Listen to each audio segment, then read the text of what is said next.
What is a domain name, অর্থাৎ domain name কি, আজকে আমরা এই বিষয়টি জানবো।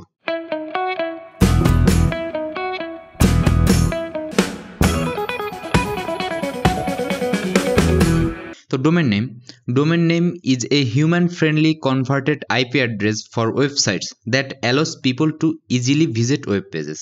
অর্থাৎ ডোমেন নেম হচ্ছে আপনার বিভিন্ন ওয়েব পেজ, এই ওয়েব পেজের যে একটি নির্দিষ্ট আইপি অ্যাড্রেস থাকে, এই আইপি অ্যাড্রেসটা কনভার্ট করে, অর্থাৎ এটাকে কনভার্ট করে একটি হিউম্যান ফ্রেন্ডলি, অর্থাৎ মানুষের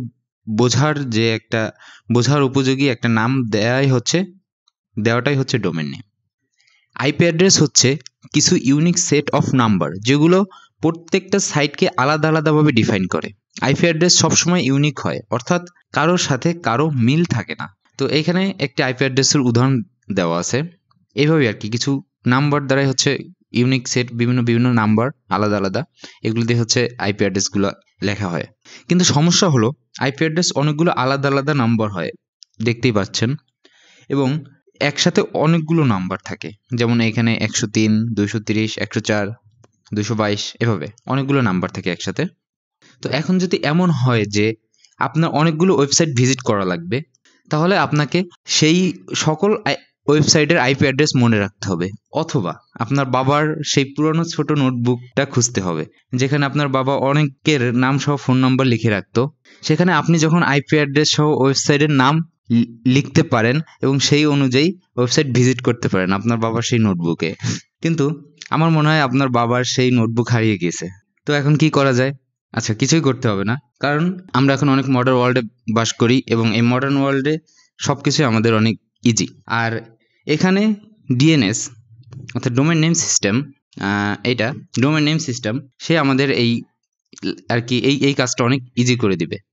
তো অনেক domain name service provider company আছে যেগুলো আপনাকে হচ্ছে আইপি অ্যাড্রেস কনভার্ট করে আপনাকে ডোমেন নেম দিয়ে থাকে। তো আপনি এবং সেই নাম ব্যবহার করে আপনি হচ্ছে ওয়েবসাইট ভিজিট করে থাকেন। তো তাদেরকে অবশ্যই আপনাদের মান্থলি পে করতে হবে বা ইয়ারলিও পে করতে পারবেন।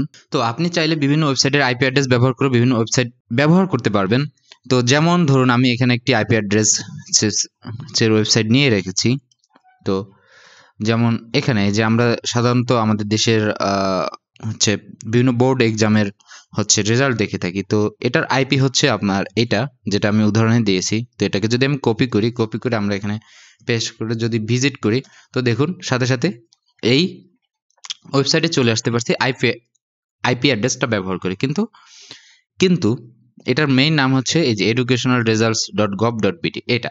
তো সাধারণত এই নাম্বার মনে রাখার থেকে আমাদের এটা মনে রাখা অনেক ইজি, আর এই কারণে এই ডোমেন নেম সিস্টেমটা হচ্ছে আমাদের আসছে। তো এটা হচ্ছে আমাদের এই আইপি অ্যাড্রেসটা যখনই আমরা এই ডোমেন নেমটা আমরা টাইপ করি, তো সেটা হচ্ছে ডোমেন নেম সার্ভার যে সিস্টেম অর্থাৎ ডিএনএস, ওখান থেকে কনভার্ট হয়ে আমাদের আইপি অ্যাড্রেসে কনভার্ট হয় এবং সেখান থেকে আমরা সরাসরি হচ্ছে আমাদের ওয়েবসাইটটা দেখতে পাই। তো এখানে এই যে আমাদের আইপি অ্যাড্রেস, এটা কনভার্ট করে হচ্ছে আমাদের এরকম একটি হচ্ছে কি বলে ডোমেন নেম দেয়া থাকে এবং বা ইউআরএল, এই পুরোটা হচ্ছে ইউআরএল, এর ভিতরে educational.gov এইটা হচ্ছে ডোমেন নেম। তো আমরা এটা একটু ভালোভাবে দেখি। তো এখানে দেখুন একটা ইউআরএল এ অনেকগুলো পার্ট থাকে। তো প্রথমে থাকে হচ্ছে এইচটিটিপি, এটা হচ্ছে প্রোটোকল, তারপরে থাকে হচ্ছে www, এটা হচ্ছে সাবডোমেন, এবং এডুকেশনাল বোর্ড রেজাল্টস, এটা হচ্ছে ডোমেন নেম, আর এটা হচ্ছে আপনার জেনেরিক টপ লেভেল ডোমেন অর্থাৎ .gov, এবং এর পরেটা হচ্ছে country code top level domain. Okay, তো সাধারণত আমরা যে ডোমেন নেমটা কিনে থাকি সেটা হয় হচ্ছে এই যে রুট ডোমেন, যেটা এই রুট ডোমেনটুকু আমরা হচ্ছে কিনে থাকি।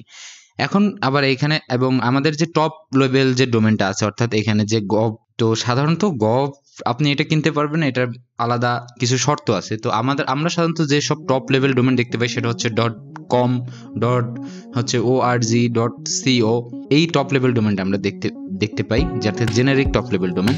তো এটাই হচ্ছে আসলে ডোমেইন। তো আশা করি বুঝতে পেরেছেন। ধন্যবাদ সবাইকে।